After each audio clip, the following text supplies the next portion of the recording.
Bueno, buenas tardes. Mi nombre es Andrés Rothstein, soy sociólogo y docente. Más cerca. Estoy con Sol Fernández Sardá, médica, y con Águeda Currech, profesora de historia. Somos amigos y hoy nos reúne una persona cuya vida nos fascinó. Takashi Nagai se convirtió también en nuestro amigo y justamente él vivió en el límite. Tuvo una vida donde le tocó estar en muchas situaciones adversas y sin embargo pudo atravesarlas con felicidad. Al final de la presentación que vamos a hacer vamos a tener un espacio para preguntas que en su momento le vamos a pasar el micrófono, y antes vamos a contar con dos invitados que presentaremos más en detalle en su momento. En principio Federico Ortega, párroco de la parroquia de San Cristóbal, y Martín Gross, que es miembro del comité de Amici de Takashi Midori Nagai, y que en su momento van a responder unas preguntas que les preparamos especialmente. Power, Willy.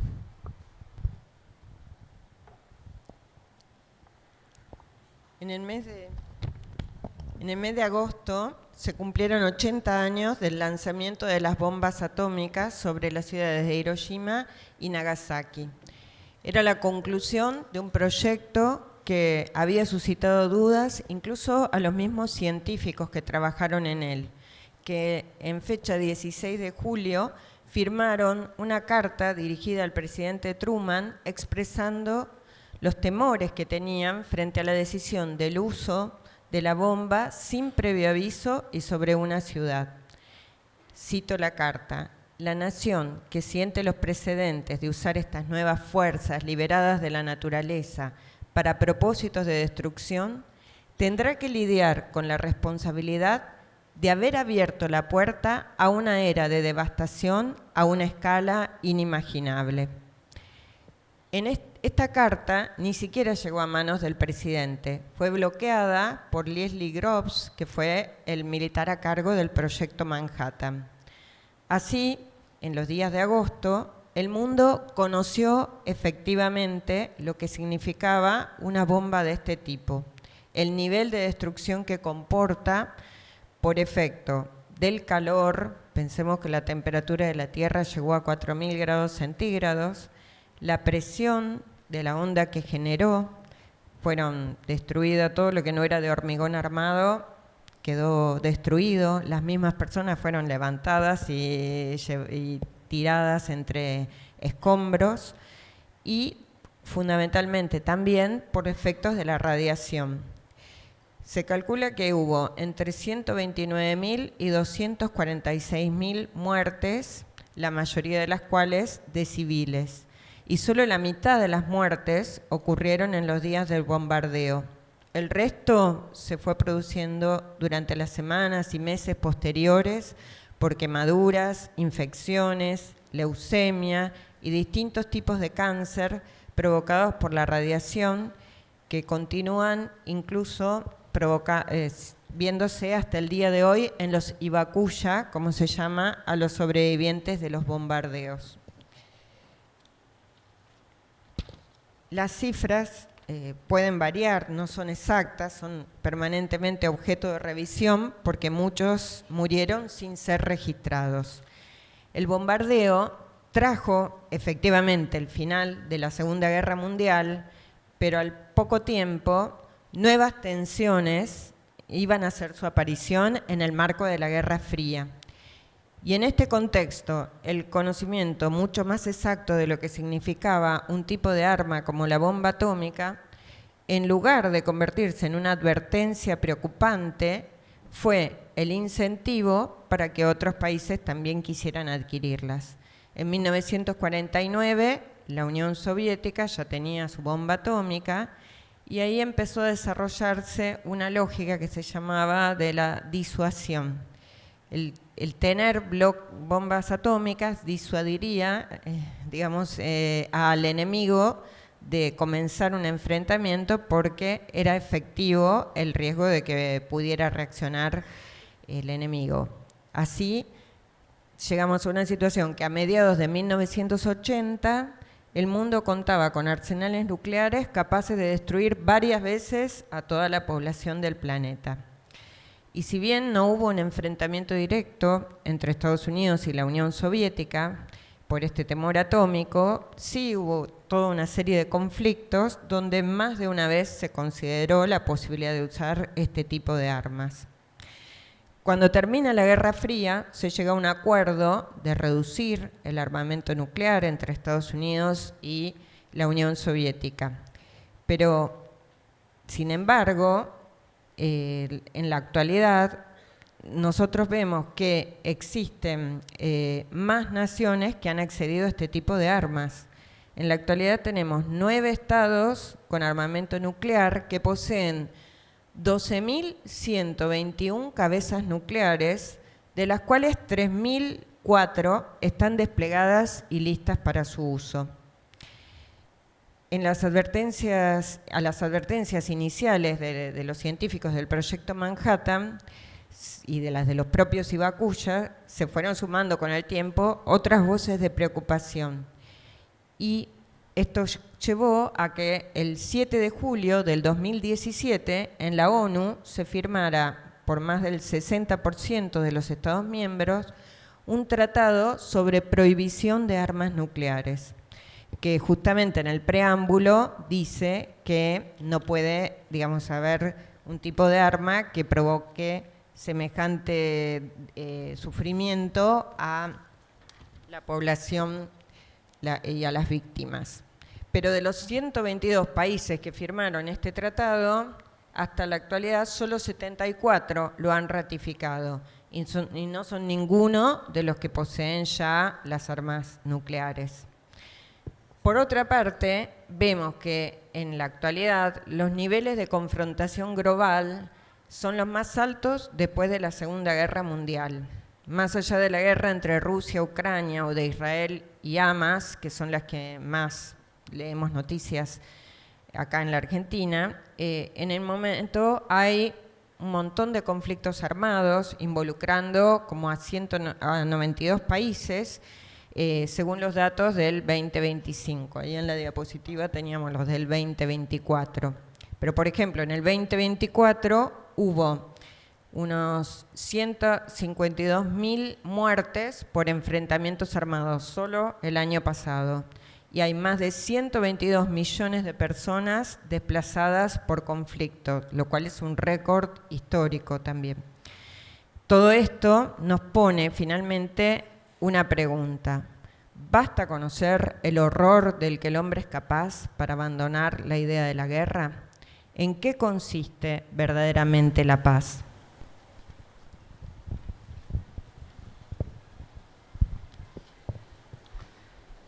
Estoy vivo, creo, sentado a la sombra de un fortín mientras pelo un pomelo. Hoy estoy vivo aún y creo que la trama de la vida es preciosa. Bueno, esta frase que dice Takashi Nagai la vamos a retomar más adelante explicando en qué momento la dijo, pero nosotros queríamos poner como pregunta de inicio si frente a todo lo que vemos que está pasando en el mundo, frente a la violencia que nosotros mismos podemos experimentar en nuestro país y el dolor que cada uno puede vivir, es posible decir que la trama de la vida es preciosa. Y también preguntarnos qué tengo que ver yo con la guerra en el mundo, porque quizás Argentina no está directamente en guerra. Entonces uno puede decir, bueno, ¿qué me importa lo que pasa en Gaza, en Rusia, en Ucrania? Son países que están lejos, capaz uno no los conoce. ¿Qué tengo que ver yo con esto, no? ¿Qué puedo hacer yo por la paz del mundo? Vamos a hacer un recorrido breve sobre el camino de razón y fe de Takashi Nagai para acercarnos al significado de sacrificio y de paz que él nos propone. En cuanto al contexto histórico, antes de que Takashi venga al mundo, Japón había sufrido una persecución de cristianos que duró aproximadamente 300 años, a partir del siglo XVI. Y esto forzó a la mayoría de los cristianos a vivir en la clandestinidad y eran los conocidos como cristianos ocultos. La persecución termina oficialmente cuando Japón reabre las puertas a Occidente a mediados del siglo XIX. Takashi Nagai nace en 1908 en Matsuba, que es una región shintoísta del Japón, donde vemos que la madre era hija de samuráis y el padre médico, y en esta misma pareja de padres se ve la conjunción que había de Oriente y Occidente. Y él es educado en este espíritu shintoísta que tiene que ver con valores como piedad filial, lealtad, coraje, nobleza, servicio al otro. Vive en el Japón, en realidad vive el periodo del mito del progreso y el positivismo materialista asociado justamente con la apertura de las puertas a Occidente. En la época en la que él está en la escuela y en los primeros años de la Universidad de Medicina en Nagasaki, él piensa o dice de sí mismo en su autobiografía, que es lo que vamos a estarles contando ahora: me volví esclavo del materialismo. Para mí el hombre no era más que materia. Sin embargo, él tenía un autor que lo acompañó en su búsqueda humana, digamos, a lo largo de su vida, que es Blaise Pascal, y que hablaba de que el cristianismo era una religión que era racional, que si bien no se podía reducir solamente a la razón, era una religión racional, ¿sí? Y esto le generaba a Takashi algunas preguntas respecto de su vida y respecto de la religión y respecto del cristianismo, y sobre todo esto, ¿no? De que el nacimiento y la muerte tenían que tener un significado. Él, bueno, estaba con estas preguntas. En 1930, su madre tiene una hemorragia cerebral, el padre lo llama para que la despida al final de vida, y él piensa, acompañando a su madre en la muerte, en el morir: la última mirada de mi madre cambió mi mirada sobre la vida. Pensé o me di cuenta que el hombre no podía ser solo materia.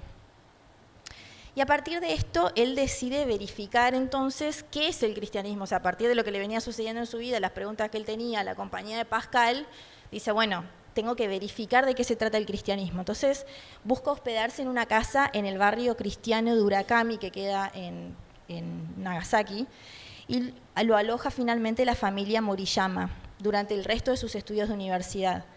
Y compartiendo la vida con ellos, esta es la catedral de Nagasaki, compartiendo la vida con ellos, él ve la excepcionalidad con la cual vivían. Esta familia, particularmente los Moriyama, tenían un linaje que descendía de los cristianos ocultos. Entonces él pensaba, esta familia, con todos los mártires que tuvo, con los muertos que tienen en su propia historia, está contenta. Esta fe debe ser la fe verdadera. En marzo de 1932, él se recibe de médico, y posterior a que se recibe tiene una meningitis que lo deja sordo de un oído, del oído derecho. Entonces, él dice que si bien esta enfermedad le fue útil para entender a los enfermos, porque dice que un médico que no haya experimentado la enfermedad no puede comprender el corazón del paciente, él se encuentra con la situación de que estando sordo no puede hacer medicina interna, que era su sueño, su deseo durante toda la carrera, porque no podía usar el estetoscopio, porque estaba sordo. Entonces él llama a este momento de su vida, lo describe como una encrucijada, porque se frustraron todos sus proyectos de vida, todo lo que él había planeado hasta ahí se ve frustrado. Y entonces él se pregunta, ¿hay algo que dure para siempre? Porque qué frágil que es la vida del hombre, que me enfermé y chao, se fueron todos mis proyectos. De hecho, el título de su autobiografía es Lo que nunca muere, que es la pregunta que él tiene a lo largo de toda su vida hasta el final. ¿Qué es lo que nunca muere? ¿Qué es lo que dura para siempre? Conoce un médico radiólogo, le propone hacer radiología, era algo innovador en Japón en esa época, asociado con la apertura de las puertas a Occidente. De hecho, este tipo se había formado en Europa, había vuelto a Japón y estaba para desarrollar la radiología. Él acepta, y en este oficio aprende el sacrificio, la búsqueda y la vocación de un médico, que no es solo curar a las personas, sino ocuparse del enfermo. Se dedica a la investigación, a la educación y a la clínica, es muy apasionado con su trabajo, con su carrera, trabajaba todo el día, y bueno, y tenía pacientes un montón, y entre ellos estuvo el padre Maximiliano Kolbe, que de hecho no pusimos la radiografía, pero está la radiografía que Takashi le hace a Kolbe, la radiografía de tórax. Una Navidad del 24 de diciembre de 1932, él llega tarde a la casa del trabajo, y la familia que lo aloja, la familia Moriyama, que desde siempre había rezado por su conversión, lo invita a participar de la misa. El primero dice no, y después se acordaba que él estaba ahí para verificar de qué se trataba esto y acepta ir. Y él dice que cuando fue, estando en la misa, siente una presencia, y esto le permitió comprender que el hombre no es nada en sí mismo, solo es en Dios.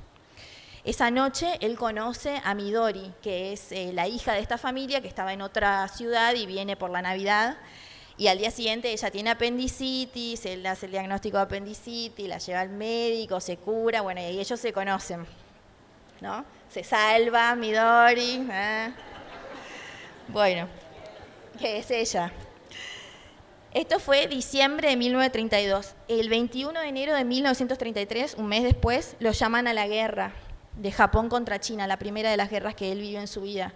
Entre que lo entrenan, él va como médico militar, entre que hace el entrenamiento, va a China, 7 meses fuera de la casa, y durante este tiempo lo acompaña la oración de Midori y el catecismo que ella le manda. Entonces, él en su vida se da esta situación que frente al horror de la guerra que vivía y frente a la mentira también, que él percibe como una mentira lo que decía el gobierno, que era siempre en las cuestiones de la lucha por la libertad, por la paz, qué sé yo, que Japón estaba bien, que Japón era fuerte, que Japón iba ganando, y él se encuentra después en el frente de batalla que no era tan así la situación.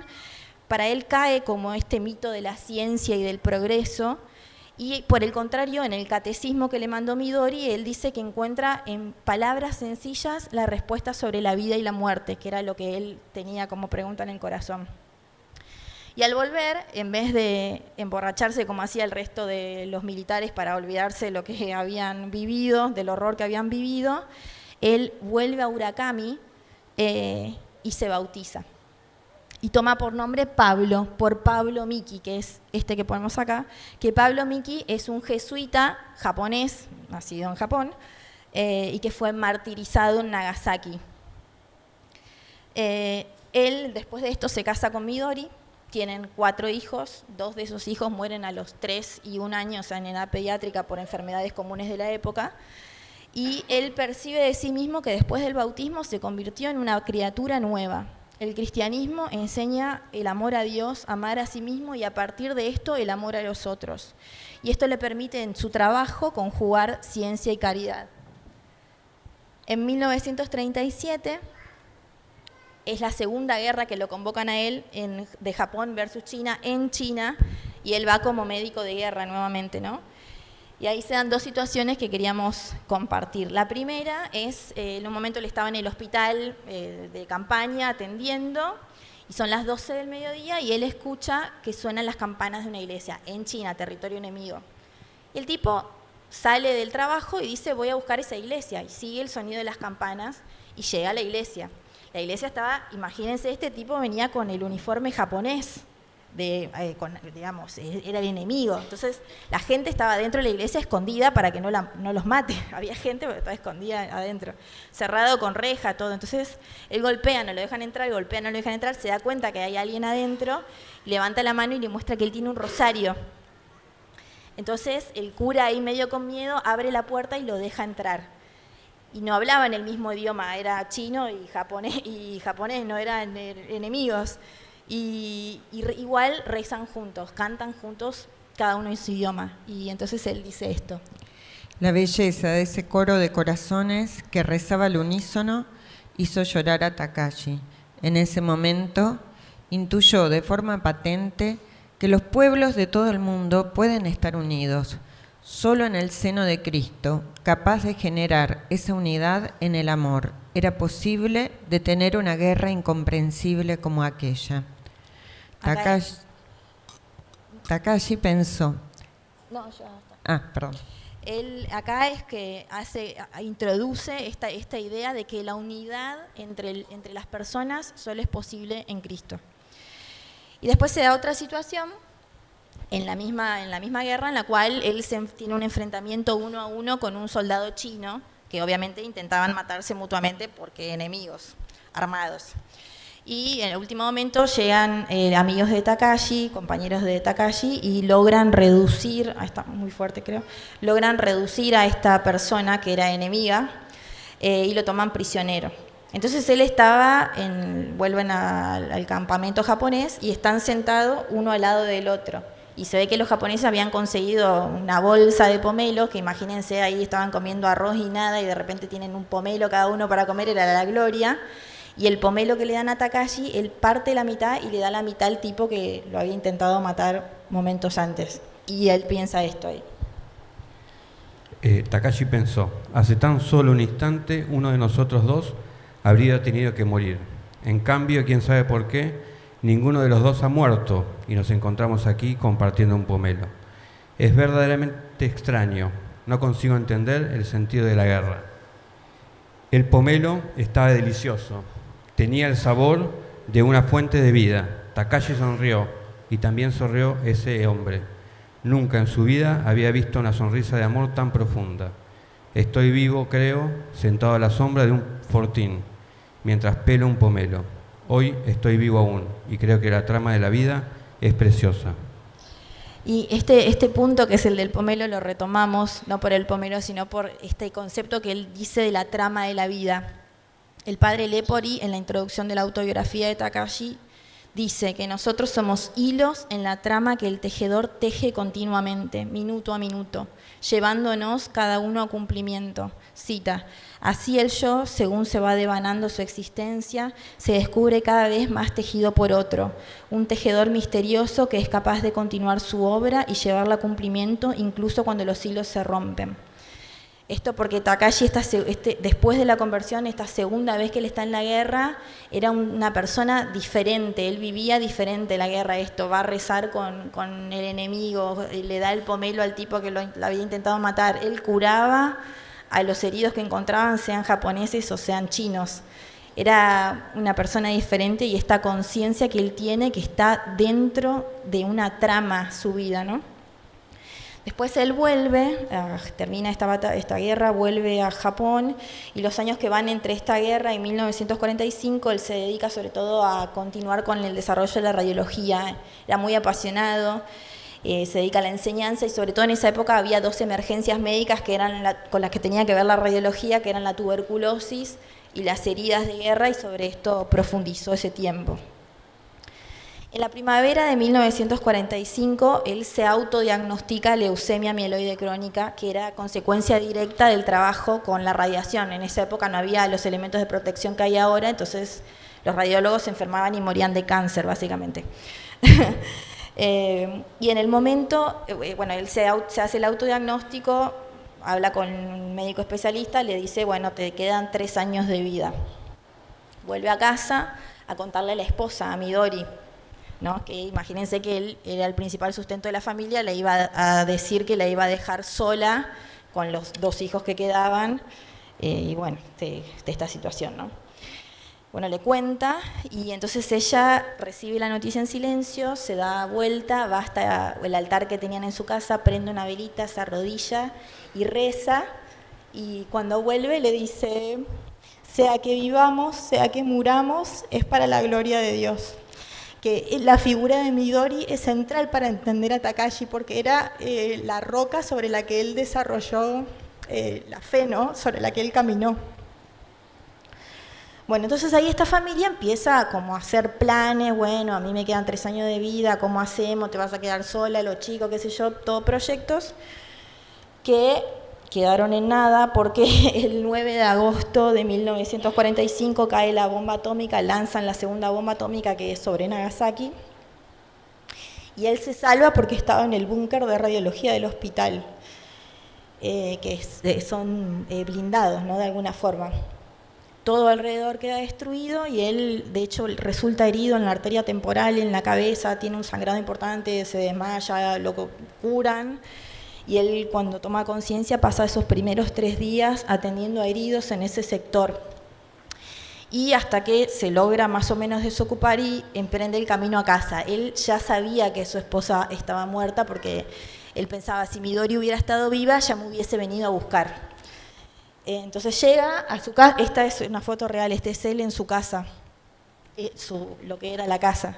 Estaba todo destruido, y él empieza a buscar entre los escombros, y encuentra unos huesitos carbonizados que eran de su mujer, con ese rosario que estaba derretido, que era el de su esposa. Entonces él toma estos restos, va al cementerio y los entierra entre las tumbas de sus 2 hijas. Él dice que se imaginaba que la recibían en el cielo, ¿no? Entonces ahí él tiene este momento, que es un momento como de oscuridad, porque él dice, bueno, todo por lo que yo trabajé, la carrera, la radiología, la investigación, los títulos, la familia, todo quedó en nada, todo quedó destruido, era literalmente polvo. Él lo llama el desierto atómico, no había nada. Y entonces él se sentía solo, y siempre con esta pregunta, ¿qué persiste, qué perdura después de esto, qué queda después de esto? Y él dice que sintió una voz que dijo, el cielo y la tierra pasarán, pero mis palabras no pasarán, y era la voz de Jesús. Al día siguiente, él se reúne con sus 2 hijos que estaban a salvo, refugiados a 6 kilómetros en la casa de su abuela. Bueno, se encuentra la familia, comparten las noticias. Y ahí se da una situación en septiembre de 1945 en la cual Takashi estaba por morir, diagnóstico médico de terminalidad, porque entre el cáncer y la hemorragia que tenía, que no podían controlar, de la arteria temporal, estaba para morir. Entonces la suegra, que es la familia Moriyama, le hace beber agua bendita de la fuente del santuario fundada por el padre Kolbe, y de golpe esa hemorragia para y el tipo vive, que eso es un hecho milagroso, de hecho, que se le atribuye a Kolbe, porque era para morir, ¿no? En octubre de 1945 él decide volver donde está Urakami, y con esta hipótesis de que cada uno, construyendo un poco, puede hacer un bien y se puede volver a construir, y él es de los primeros que fomenta la repoblación de esta ciudad, porque normalmente la gente no quería volver ahí, ¿no?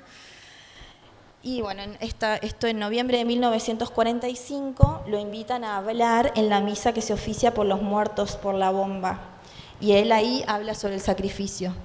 Yo creo que fue Dios, en su providencia, quien eligió Urakami y quien trajo la bomba exactamente sobre nuestras casas. ¿No hay acaso una relación profunda entre la destrucción de Nagasaki y el final de la guerra? ¿No fue acaso Nagasaki la víctima elegida, el cordero del sacrificio, para ser ofrecida perfecta sobre el altar, después de todos los pecados cometidos por las naciones en la Segunda Guerra Mundial?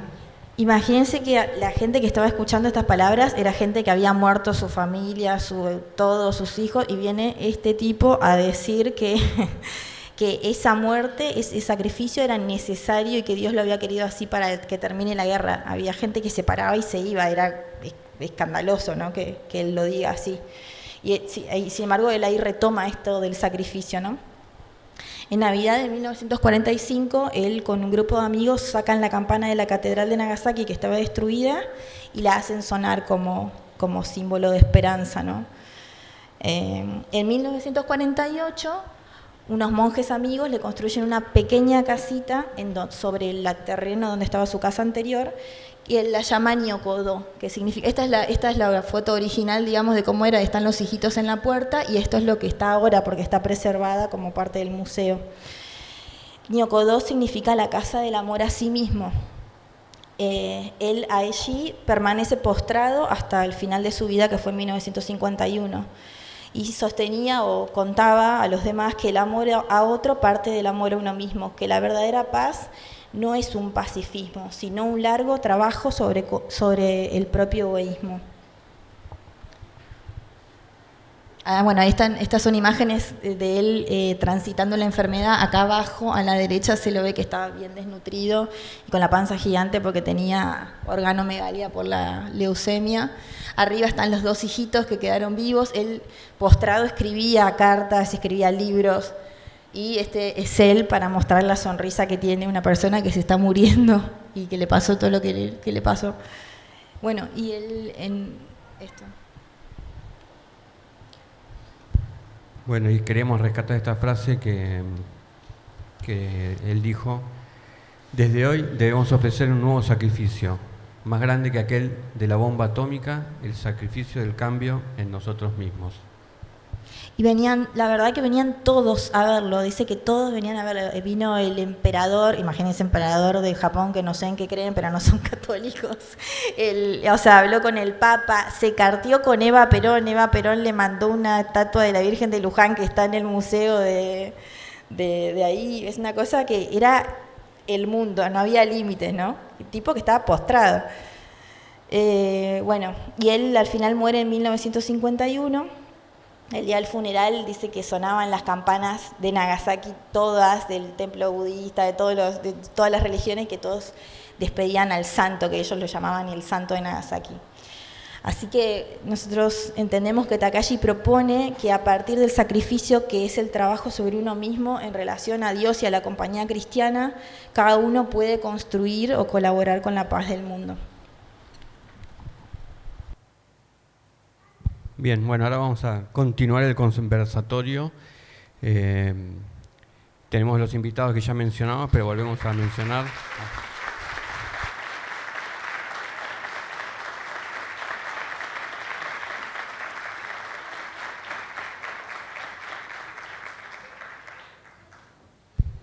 Bien, está Martín Gross, que está online en Zoom, que ahora lo vamos a mostrar, que es miembro del comité de asociación Amici de Takashi Midori Nagai en Italia, y después está Federico Ortega, párroco de la parroquia de San Cristóbal, y la idea es que nos respondan unas preguntas que armamos para pensar un poco más la paz, el encuentro y qué significa para nosotros.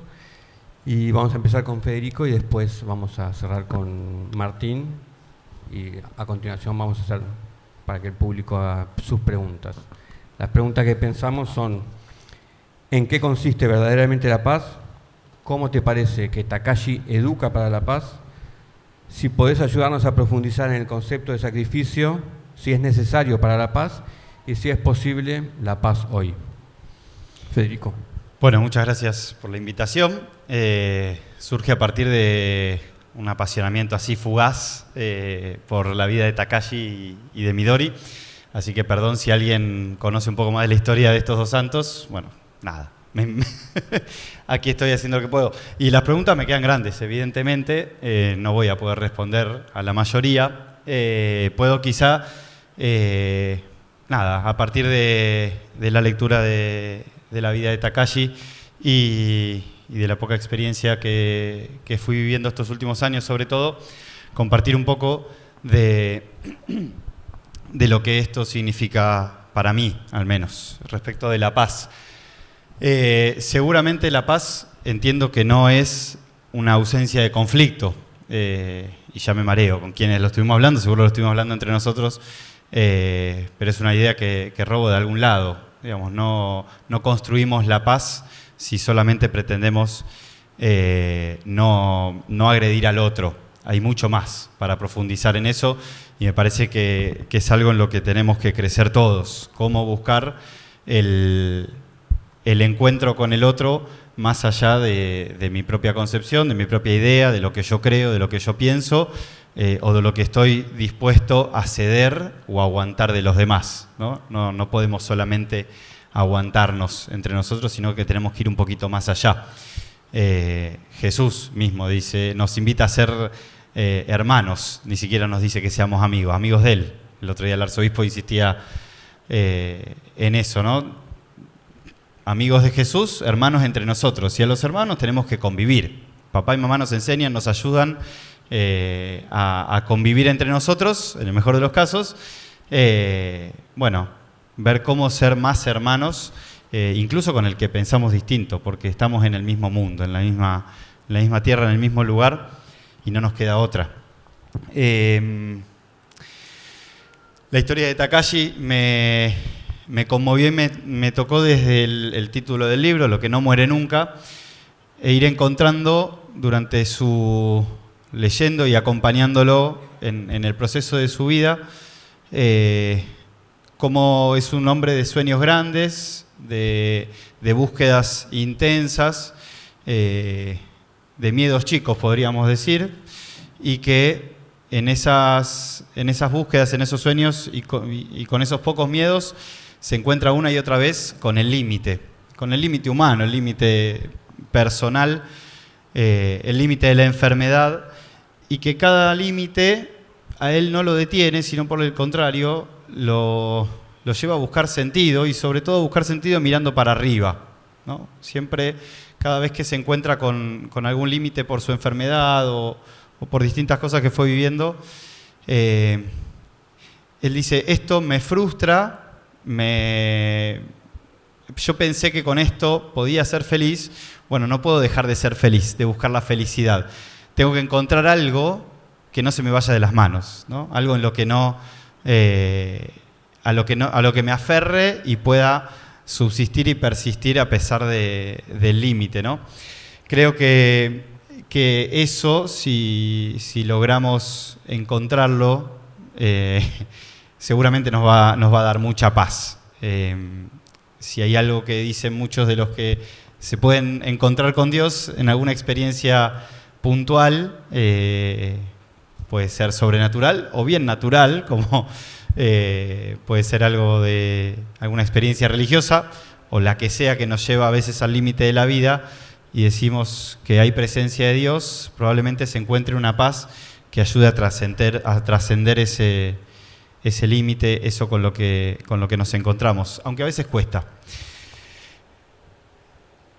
Respecto del concepto de sacrificio, me peleo con Takashi un poco, pero le encontré la vuelta. Este discurso que hace que muchos se vayan del auditorio, o no me acuerdo, creo en la misa, cuando Takashi dice que la muerte de todos los que murieron en ese hecho concreto, o de los enfermos, ahí en Nagasaki es un sacrificio, lo tenemos que ver como un sacrificio que Dios ofrece para el fin de la guerra. Me cuesta creer en ese, o entender ese planteo de Takashi, porque lo veo desde el martirio. Digo, el martirio uno lo elige, uno decide seguir fiel a su convicción, fiel a su fe, y por eso dar la vida. Y es hermoso el testimonio de los mártires, pero es libre, ¿no? Eso no nos lo quita Dios. Si vamos a la historia del concepto de sacrificio, el pueblo de Israel ofrecía una y otra vez sacrificios para la expiación de los pecados, para la curación. El más sencillo y que podemos recordar, Jesús, cuando es presentado en el templo por María y José, entran 2 pichones de paloma en sacrificio ofreciéndole por su hijo, ¿no? El sumo sacerdote una vez al año entraba al Santo de los Santos para ofrecer sacrificio para expiación de los pecados del mundo. En Jesús, él mismo se ofrece como víctima, como sacrificio para la salvación de todos. Y es el sacrificio único y para siempre, que queda el testimonio en la Eucaristía, en la misa, ¿no? Y en ese sentido le da permanencia a ese sacrificio único de Cristo y hace que sea un solo hecho, la misa y el sacrificio de Jesús. Los cristianos, como bautizados, nos unimos al sacrificio de Cristo y estamos llamados a toda la vida también darla y vivirla en sacrificio para la gloria de Dios. Ahora el Señor no nos quita la libertad. Con ese regalo que nos da en el bautismo no nos quita la libertad y ahí uno tiene que buscarle la vuelta para que el tironeo de la vida nos permita sacar de lo más profundo de nuestra vida y del Espíritu Santo que tenemos en nosotros el modo de ofrecernos en sacrificio por los demás y para Dios. Ahora, cuando a alguien le toca un sacrificio que no elige, como el de la bomba atómica, bueno, ahí es mucho más difícil. Un poco los chicos, hablando sobre todo con Sol, me llamaba, me convocaba quizás por la experiencia de haber pasado por el Bajo Flores. Ayer estuvo el obispo Carrara, me da cosa hablar del Bajo Flores después de él. Por suerte compartimos un año y pude aprender mucho de él. Hasta el año pasado, hasta febrero de este año, estuve 3 años en la Villa 1, 11, 14. Y ahí aprendí mucho de sacrificio y lo pienso desde el mismo modo. Yo pude decir que no a vivir ahí. Dije que sí y también lo viví en algún modo como una ofrenda, como un sacrificio de ir al lugar más pobre creo, uno de los lugares más pobres de Buenos Aires, donde se vive una realidad muy distinta a la que se vive acá y en el resto de Buenos Aires. Y me cuesta pensar en que esas personas también lo que viven y todo la pobreza y las tristezas y las cosas que se viven, de las difíciles, de las duras, de las tristes que se viven ahí, me cuesta decir sueltamente que bueno, es un sacrificio que hacen por otros, ¿no? Digo, yo que lo elegí, puedo ofrecerlo como sacrificio, me cuesta que ellos lo hagan. Sin embargo, sí aprendo y aprendí de ahí quizá lo mismo que Takashi. Cómo te salva el aferrarte y el buscar aquello que no muere nunca. Aquello que no muere nunca, que a veces es pasajero también, como los vínculos, los afectos, la comunidad, y en última instancia, o en primera, ¿no? Aferrarse a Dios, ¿no? Como Él nos salva y lo experimentamos y nos ayuda a vivir y a encontrar esa paz que a veces hace difícil, o que a veces no se siente, no se nota o no se escucha porque hay mucho ruido, pero sin embargo el modo de vivir y de enfrentar muchas de esas cosas muestra que hay algo que subyace, que es mucho más grande, mucho más profundo, que es ese vínculo con lo que no muere nunca, ¿no? Y lo último, ¿es posible la paz hoy? Tomaba lo mismo que ahí me reconcilié con Takashi, que es lo que habían puesto recién también en la diapositiva. A partir de hoy debemos llevar a cabo una reflexión sincera y ofrecer un nuevo sacrificio mayor que el de la bomba atómica, que este sea el día de una nueva oración, que sea el sacrificio del cambio de nuestras personas, cada uno de la suya. Dado que el mundo se encuentra hoy en este estado, esto fue hace 70 años y lo podemos repetir hoy, merece la pena empezar un verdadero movimiento por la paz desde la justicia, desde la paciencia y desde el amor, con humildad y con determinación. Creo que va por ahí, ¿no? Como digo, podemos empezar cada uno desde casa, desde lo que tiene, mirando lo más grande, pero también buscando cómo encontrar esa paz que nos hace salir al mundo para multiplicarla, ¿no? Bueno, muchas gracias. Eso.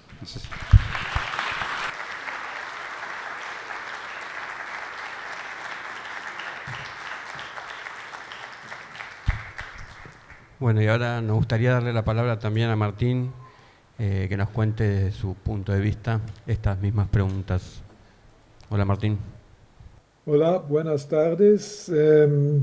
Disculpen que mi español no es bueno con mi alemán. Mi alemán es mucho mejor, soy alemán. Pero muchas gracias por estas preguntas que son una buena provocación. Por mí es muy importante que Takashi nos enseña que podemos afrontar la realidad con sus problemas con una hipótesis positiva. Nada puede impedir que la realidad sea positiva y que yo sea amado. Y así, eso demuestra Takashi. Así, Takashi es testigo y nos permite recorrer un camino en todas circunstancias que nos hace más humanos y nos profundiza como personas. No más miedo, sino confianza en la realidad. Eso es por mí Takashi, quien trae en la situación peor posible una positividad. La conciencia de ser infinitamente amado. Eso por mí es la paz, esa conciencia que no depende de las circunstancias, de ser amado como fundamento de la vida. Pero eso requiere una investigación. Takashi ha hecho una investigación. Cuando ha decidido de vivir en el barrio cristiano Huracán, ¿por qué? Porque quería hacer una investigación abierta de la hipótesis del cristianismo. ¿Y qué ha visto? Por ejemplo, cuando ha mirado a las vacas del señor Moriyama, ¿no? el padre de Midori, fue comerciante de vacas. cada vez que él veía a esos animales, pensaba en sí mismo que no tenía ninguna comprensión de la finalidad de la existencia y ninguna visión consolidada de la vida y de la muerte, pero estaba constantemente inquieto, afligido por las quejas, la insatisfacción y la infelicidad. Él, que era un ser humano, era más miserable que una vaca. Es él que lo dice. Entonces, es muy sincero con la realidad, también la realidad de sí mismo, de su ánima. Sabía, escribe él, que esa condición suya se debía a que no había conocido la fe verdadera. La religión que los hombres de aquellas aldeas seguían debía ser la única y verdadera fe, pensaba él, porque de otro modo no se podía explicar que tantas personas viviesen sin resentimiento por la muerte de todos sus antepasados que habían dado la vida por defenderla. Es impensable que los hombres den la vida por una doctrina falsa. Eso es el modo de razonar de Takashi. Imposible dar la vida por una doctrina falsa. Entonces, Takashi descubre que cuando a la pregunta ¿por qué daría yo mi vida? Cuando no tengo respuesta para eso, no tengo nada que me haga realmente feliz. ¿Por qué? Por eso daría incluso mi vida. Por lo tanto, no tener nada tan grande y hermoso por lo que pudiera dar la vida es un síntoma esencial. No hay paz. Así que solo hay confusión en mí, pero nunca paz en mi corazón. No hay alegría. Estoy en conflicto y los demás siguen siendo mis competidores por aquello de que espero la felicidad sin encontrarla nunca. Porque cuando busco la felicidad en las cosas finitas, como dinero, el trabajo, las mujeres, son todas cosas en aquellos, todos los demás son mis competidores. Entonces, no hay paz en mi corazón y no hay paz con los demás.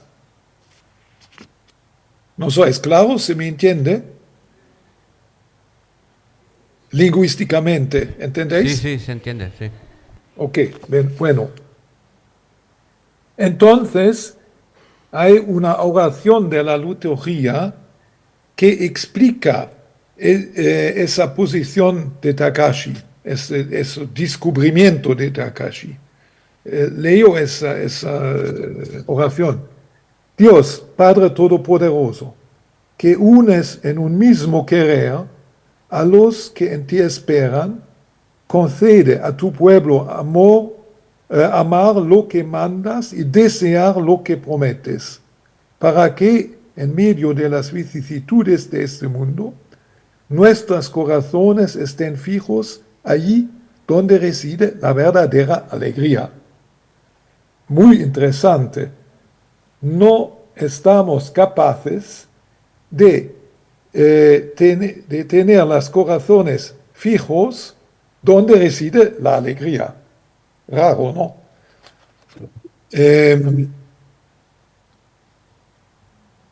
Entonces, se ve en Takashi, habéis dicho eso, se ve en Takashi el sacrificio de hacer un juicio sobre la vida y de cambiar y de, por ser menos lejos de la alegría. Y eso no es fácil. Inicialmente cree que, por ejemplo, ser un gran científico permite la eternidad a su vida. Y pues descubre, no, no es verdad, no es así. No es suficiente. Es bueno, pero no suficiente. Escriba a sus niños: el camino de un huérfano es doloroso y difícil de recorrer. La fe no hará que desaparezca la sensación de soledad, ni eliminará el dolor.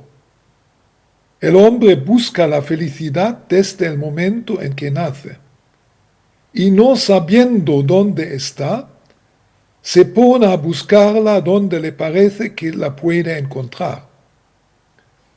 Algunos acumulan dinero, otros creen que está ligada al poder. Yo estaba llevando a cabo una excelente carrera. Sin embargo, no conseguía alcanzar la felicidad perfecta. Ha llegado la bomba atómica y, por primera vez, he percibido que la única vía para poseer la felicidad plena es la fe. Ha entendido después de la bomba. Y ahora soy feliz. Y rezo para que también mis 2 hijos puedan alcanzar ese corazón. Que la gloria de Dios se manifieste. Este es mi primer deseo. Espero que mis 2 hijos nunca lo olviden. Entonces, en ese momento, es más feliz de las vacas. Vuestra pregunta fue: ¿es necesario el sacrificio para alcanzar la paz?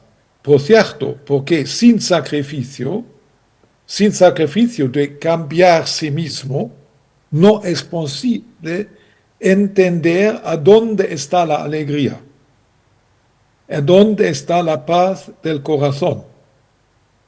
Es un trabajo, también Takashi.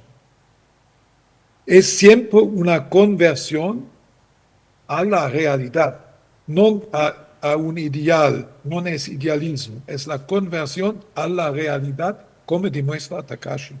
Porque todas las otras cosas no tienen aquel que prometen.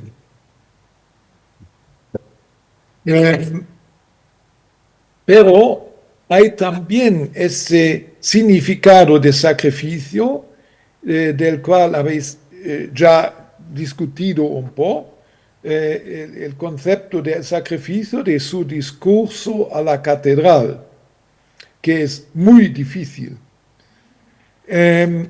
Hay en un libro de Takashi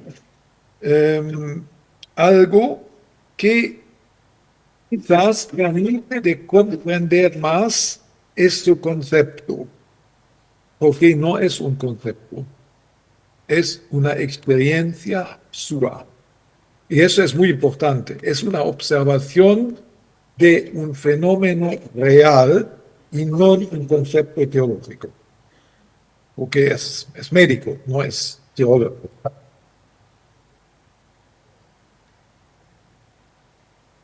Un ratito. Escribe él: todo lo que sucede a mi alrededor es una manifestación de la providencia del amor de Dios. Y ante todo, no puedo hacer más que alabar el nombre de Dios.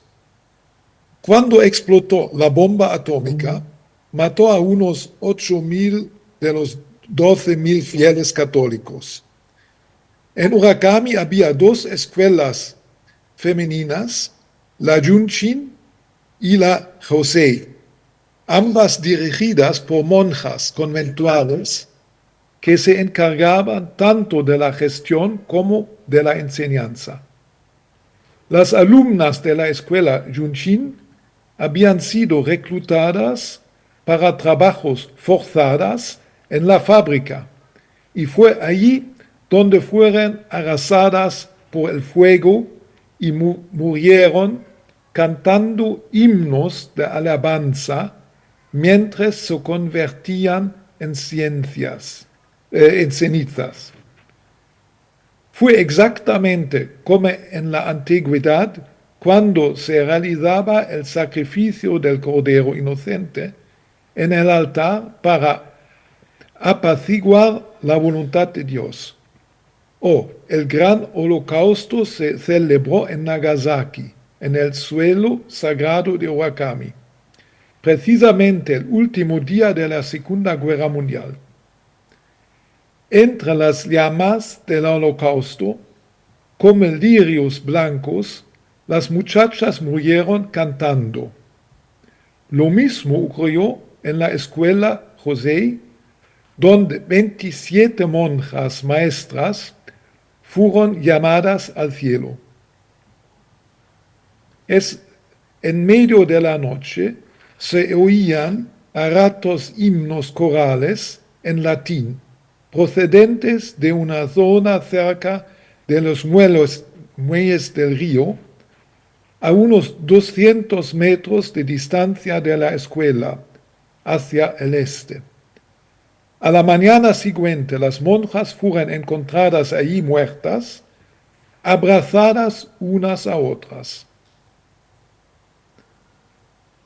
Ante estos acontecimientos, los supervivientes comprendemos que la bomba atómica no fue un castigo divino, sino la manifestación del misterioso designio de la providencia del amor. La bomba atómica se llevó todo lo que se interponía en mi camino recto y ahora puedo saborear la verdadera felicidad. Cuando venga a visitarme, la muerte será el mayor regalo del amor de Dios, que es amor infinito. Por eso estoy dispuesto a aceptar con alegría los dolores del alma y el sufrimiento físico que tendré que atravesar hasta entonces, como condición necesaria para la manifestación de la gloria de Dios. Eso, por mí, es muy interesante, porque el discurso, cuando habla del sacrificio de la población cristiana de Nagasaki, habla de una observación que muchos de ellos han muerto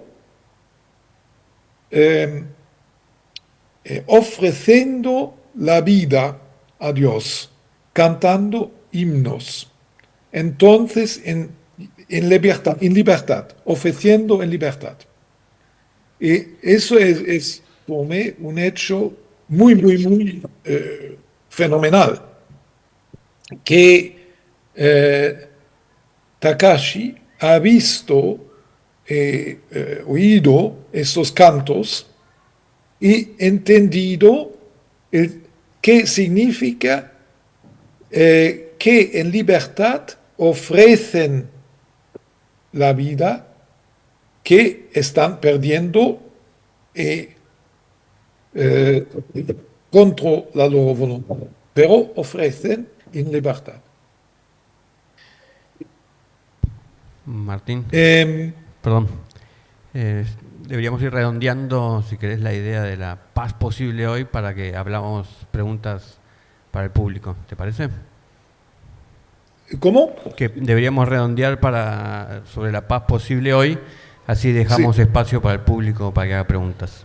Perdón. Entonces, la paz es todavía un milagro, porque requiere la paz del corazón. La guerra es el síntoma de una enfermedad de los corazones.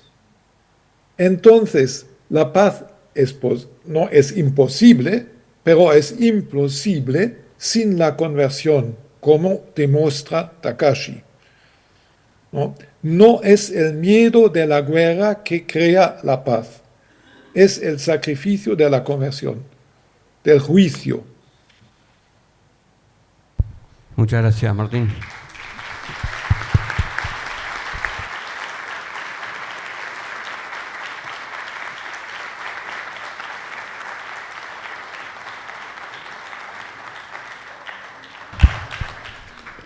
Ahora abrimos al público. Si quiere hacer preguntas, Vivi va a tener el micrófono. Tenemos espacio para 3 preguntas como máximo.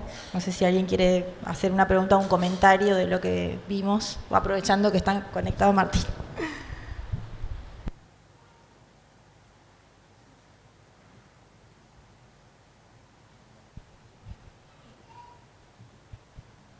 Hola, me llamo Lucas, de Buenos Aires.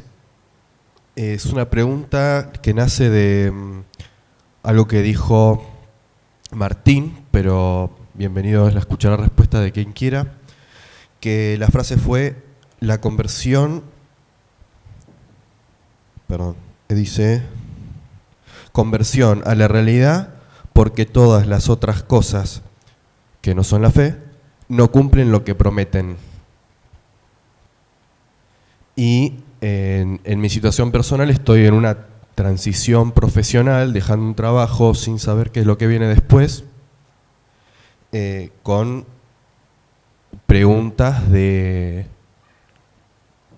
qué es lo que quiero hacer, qué es lo que me interesa en la vida, a raíz de una carrera profesional que fue accidentada, pero con momentos muy buenos, que en este último trabajo me encontré con escaso interés, entonces en búsqueda. Y la pregunta que me hago para mí mismo es ¿a qué realidad me tengo que convertir? ¿Qué es hacia dónde orientar la búsqueda de una carrera profesional cuando me encuentro desinteresado de ciertas cosas y con intereses nuevos? Martín, ¿querés contestar? Ok. Gracias. Es una pregunta muy preciosa porque es una pregunta que es importante por todos, ¿no? Convertirse a la realidad es a decir como primera cosa de no tener miedo de la insatisfacción, porque la insatisfacción es el síntoma de la infiniteza o infinidad, no sé, del deseo del corazón. Porque la realidad es que no hay nada que puede, en la creación del mundo, que puede cumplir completamente el deseo del corazón. Entonces, es importante como realidad no tener miedo de la insatisfacción del corazón, porque eso es ¿cómo decir? La fuerza que nos impulse en la búsqueda de más. Como demuestra Takashi, la historia de Takashi es un viaje, un paso, después otro paso de búsqueda de algo que cumple. Y cuando ha hecho un paso, por ejemplo, en la carrera, descubre que busca más. Y eso es la fuerza interior y su sinceridad frente a esa pregunta, esa demanda, ese problema, que lo impulsa a buscar hasta encontrar la felicidad verdadera. Entonces, nuestro interés que tenemos por un trabajo más interesante es muy positivo, porque yo tengo quizás un interés por la fotografía, tú tienes quizás un interés por la química, o Takashi por la radiología, ¿no? Y descubre cosas que sirven, que son buenas, pero es un camino. Y la primera realidad de Takashi es, la vida es un camino. Y la felicidad es algo más grande, es una relación con un amigo. Pero es un descubrimiento, no es un ideal ético que tenemos que cumplir nosotros. Es una realidad que se descubre un paso, después otro paso. ¿Se entiende?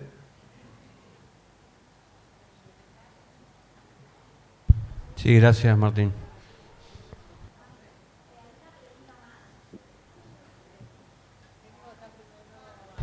¿Alguna pregunta más?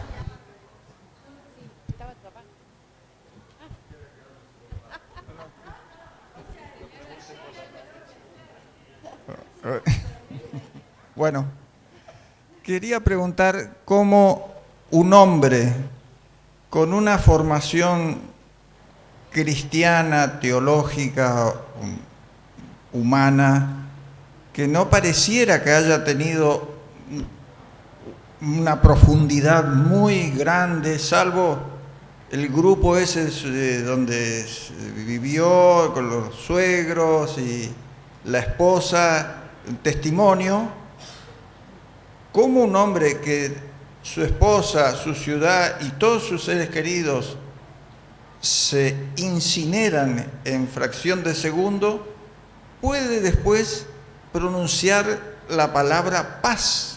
O sea, como que no me da, yo vengo de un esquema, digamos, de formación académica en la parte de exactas, digamos, y entonces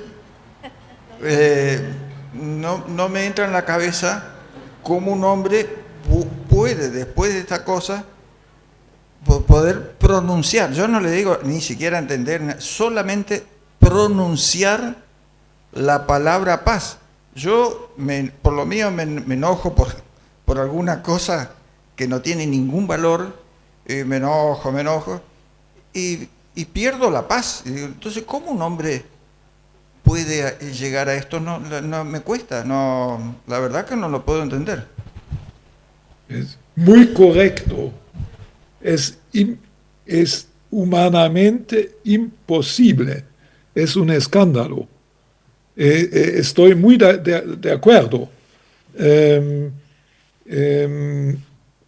Y pues Takashi es un hombre de las ciencias exactas, ¿no?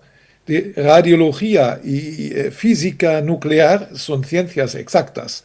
No es un romántico filósofo, nada contra la filosofía, pero es exactamente así. Entonces, vemos en Takashi un verdadero milagro de conversión, porque Takashi ve algo que nosotros no vemos y ve algo que muchos otros que han visto lo mismo que él no han visto. Eso es muy interesante como fenómeno. Y cuando leímos su autobiografía, vemos que un paso después otro paso empieza a ver más en profundidad la realidad, no porque analíticamente ve más, mas porque está todavía más en relación personal con quien ama él. Y eso es el fenómeno importante, que descubre ese amor. Y descubre ese amor porque no acepta vivir con menos. Por ejemplo, la pobreza que vive no es una pobreza como ideal de pobreza. Es reconocer que no hay nada de bienes en la tierra que puede cumplir su corazón. Porque todo muere. Un día todo muere. Entonces, a él no es suficiente. Porque es consciente que busca algo que no muere jamás. Entonces su pobreza es la sinceridad de descubrir que nada es suficiente. Entonces entiende que tiene que buscar algo. Y esto es a decir, mendigar. Y hay alguien quien contesta a esa pregunta. Y eso es el amor que encuentra. Y cuando se ve su cara, había un diapositivo con su cara, con el sonriso, ¿no? Eso por mí es increíble, ¿no? Leucemia, dolor, ha perdido todo, la destrucción, el desierto nuclear en alrededor, y esa cara feliz. ¿Cómo es posible? Eso es la provocación. Y hay dos posibilidades. O es loco, o hay descubierto algo. Gracias.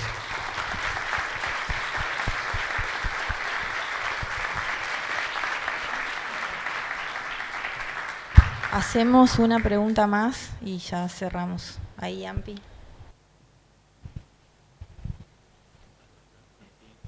Hola, ¿cómo están? Bueno, muchas gracias, de verdad. Y preguntarles a Sol, a Águeda y a, no me acuerdo la otra persona que habló, sí, a Andrés, preguntarles qué les impactó de la vida de Takashi Nagai y cómo, digamos, esto afectó o cambió su manera de ver el trabajo, el estudio, lo que sea, ¿no? De la vida. Eso.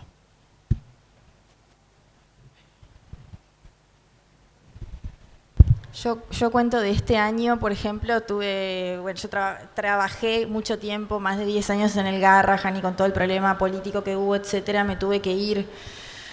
Entonces yo estuve en un momento que le llamemos la encrucijada, como hizo él, y estaba como en un momento un poco oscuro. Entonces yo dije, bueno, yo conozco uno, porque ya lo conocía, que le pasó claramente más cosas que a mí, la bomba, la muerte de los hijos, el cáncer, todo, y el tipo era feliz, era esa cara que vimos al final. Entonces yo dije, bueno, este año yo tengo que estudiar la vida de este tipo, o sea, a ver qué es lo que está pasando, ¿no? Y la verdad que hablábamos hoy nosotros tres, y para nosotros fue un regalo hacer esto, no es que lo hacemos por los otros, como estoicamente, lo hicimos por nosotros, en primer lugar, ¿no? Porque realmente se volvió un compañero de camino y para nosotros es una compañía. No sé vos.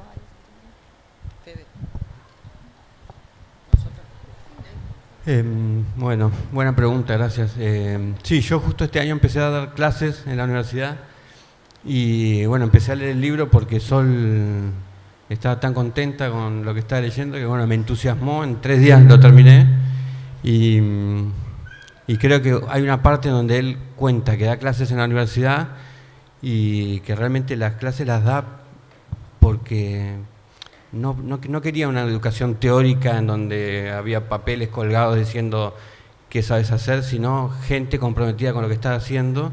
Y a mí me tocó especialmente, después de haber leído el libro, como que empecé a pensar las clases también como, ¿para qué estamos pensando esto? ¿Para qué estamos hablando de esto en una clase? Y a mí personalmente me pasó eso, que después de leerlo, cada clase que empiezo era, bueno, ¿cuál es el plan de hoy? ¿Qué vamos a hacer? ¿Y para qué sirve? ¿No? Y muy teniéndolo a Takashi en mente. A mí, bueno, me renovó un poco la confianza en la providencia. Ahora estoy en un momento de mi vida que por ahí se van a producir algunos cambios y por ahí antes estaba más preocupada por ver cómo se iba a organizar la vida, etcétera, y ahora como que gracias a la compañía de Takashi me doy cuenta que pase lo que pase, la realidad es amiga y dentro de esa realidad siempre voy a tener la posibilidad de seguir descubriendo el amor que me encontró, digamos. Yo quiero decir una cosa más personal también, que le deseo a Sol.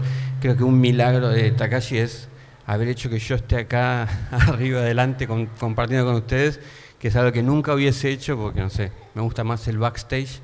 Así que bueno, es otro de los milagros de Takashi que esté yo acá adelante.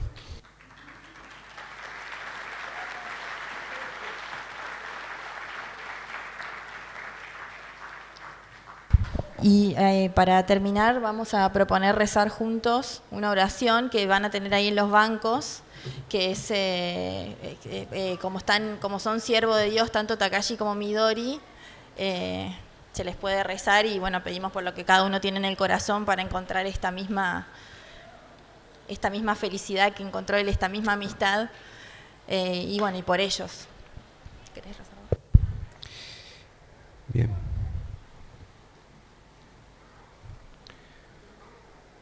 Oh Padre misericordioso, que no dejas nunca solos a tus hijos en el camino de la vida, te agradecemos por donar al pueblo creyente y al mundo entero a Pablo Takashi Nagai y a su esposa Marina Midori. Midori, después de haber guiado a su esposo hacia la amistad contigo, en la humilde dedicación de su vocación, le ha mostrado la vía de la caridad perfecta.